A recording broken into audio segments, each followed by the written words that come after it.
If you think stocks and bonds are still the safe trade in 2026, you might be standing on the wrong side of the rotation, because something much bigger is happening under the surface.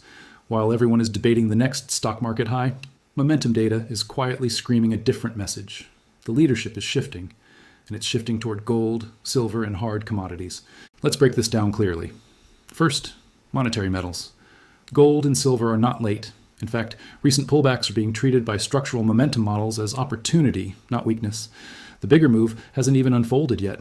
Historically, when metals reassert long-term momentum like this, the percentage gains that follow are not subtle. Now, here's where it gets interesting.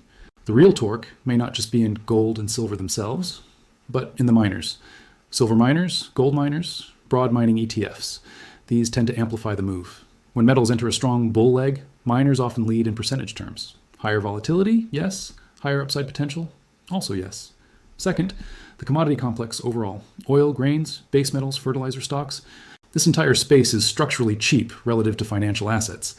Technically, it appears to be emerging into a second major uptrend, similar to the 2020-2022 run, but this time potentially riding on the coattails of monetary metal strength. Oil specifically. An initial surge into the $90 range on crude is very realistic based on current breakout structures, and that may only be the opening move, not the destination. Now let's talk about what's topping. Government debt markets are no longer behaving like the traditional safe haven.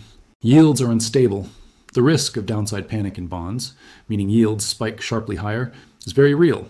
Even major institutions are revising the old 60-40 portfolio rule. When Wall Street quietly shifts from 40% bonds to 20% bonds and adds gold, that's not random. In equities, the stock market may still push to marginal new highs. That's how topping processes work. They tease, they lure, they make you comfortable right before momentum rolls over. A topping phase doesn't always crash instantly. It can be slow, frustrating, and then suddenly very dangerous. Now let's talk upside potential. Gold, structurally speaking, has room to at least match prior historical bull cycles. On a percentage basis, that projects toward the $8,500 level as a minimum symmetry target. Silver? The metal is far more explosive historically. Triple-digit silver isn't extreme in a structural bull market. 200, 300, even higher levels are not outside historical proportional moves. That doesn't mean straight lines up. It means volatility with direction. So if we simplify the landscape for 2026, monetary metals, strong. Miners, potentially leading. Commodities, emerging bull phase.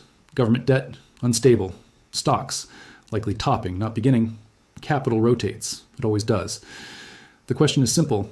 Are you positioned where money is flowing next, or where it has already peaked? Because the drama in gold and silver hasn't peaked yet. It's just getting started.